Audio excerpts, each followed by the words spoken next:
देखिए, आज का दिन एक ऐतिहासिक दिन है। श्री ओम बिरला जी ने आपातकाल के 50 वर्ष पूर्ण होने पर आपातकाल के विरोध में एक निंदा प्रस्ताव पारित किया है। मैं उनके इस प्रयास के लिए माननीय श्री बिरला जी का हृदय से अभिनंदन करता हूं। तत्कालीन कांग्रेस नेतृत्व की सरकार ने श्रीमती इंदिरा गांधी जी के नेतृत्व में उस संविधान का गला घोंटने का कार्य किया था जिस संविधान की शपथ लेकर के वह देश की प्रधानमंत्री बनी थी। कांग्रेस भले ही चेहरे बदले हों, लेकिन आज उसका चरित्र आज भी वही अधिनायकवादी है, तानाशाही पूर्ण है। देखिए, आज का दिन एक ऐतिहासिक दिन है। दुनिया के सबसे बड़े लोकतंत्र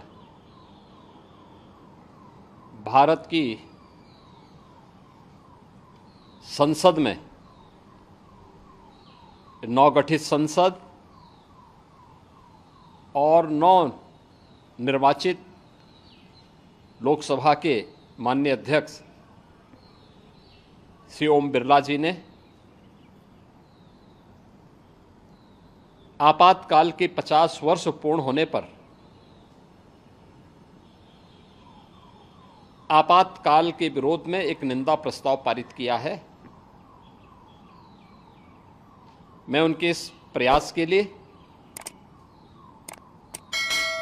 माननीय श्री बिरला जी का हृदय से अभिनंदन करता हूं। उन्हें अंतःकरण से धन्यवाद देते हुए सभी नवनिर्वाचित माननीय संसद सदस्यों को अपनी हृदय से बधाई भी देता हूं और इस प्रस्ताव के लिए आभार भी व्यक्त करता हूं। हम सब जानते हैं कि 25 जून 1975 मध्य रात्रि में तत्कालीन कांग्रेस नेतृत्व की सरकार ने श्रीमती इंदिरा गांधी जी के नेतृत्व में उस संविधान का गला घोंटने का कार्य किया था जिस संविधान की शपथ लेकर के वह देश की प्रधानमंत्री बनी थी।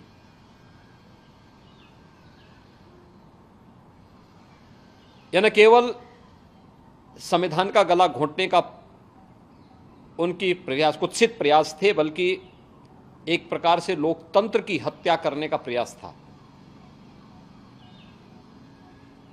50 वर्ष बीतने के उपरांत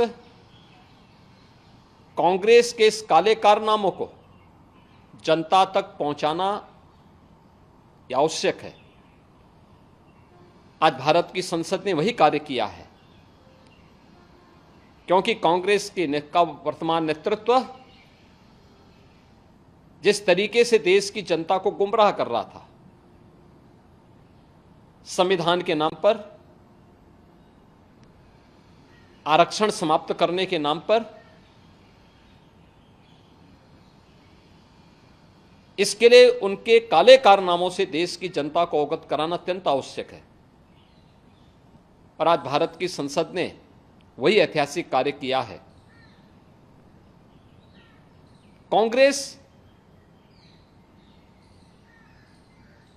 भले ही चेहरे बदले हों, लेकिन आज उसका चरित्र आज भी वही अधिनायकवादी है, तानाशाही पूर्ण है।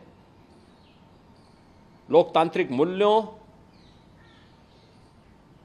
और संवैधानिक संस्थाओं पर आज भी उसका विश्वास नहीं है, और इसीलिए भारत की हर संवैधानिक संस्था को कटघरे में खड़ा करना भारत के बाहर जाकर के भारत के लोकतंत्र पर, भारत की चुनाव की प्रक्रिया पर प्रश्न खड़ा करना इनकी फितरत बन चुकी है। कौन नहीं जानता है कि कांग्रेस ने संविधान लागू होने से लेकर के 2014 तक 75 बार भारत के संविधान में संशोधन किए। कौन नहीं जानता है कि अनुच्छेद 356 का दुरुपयोग करते हुए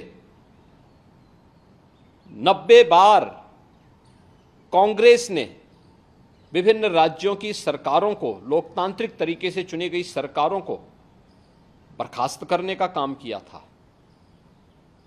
कौन नहीं जानता है कि अपने राजनीतिक स्वार्थों के लिए कांग्रेस ने देश की अखंडता के साथ खिलवाड़ किया और कांग्रेस के इन काले कारनामों की एक लंबी फेहरिस्त में आपातकाल भी आता है। आपातकाल की उस काली घटा को वर्तमान पीढ़ी को अवगत कराने के लिए आज देश की संसद ने एक ऐतिहासिक निर्णय लेकर के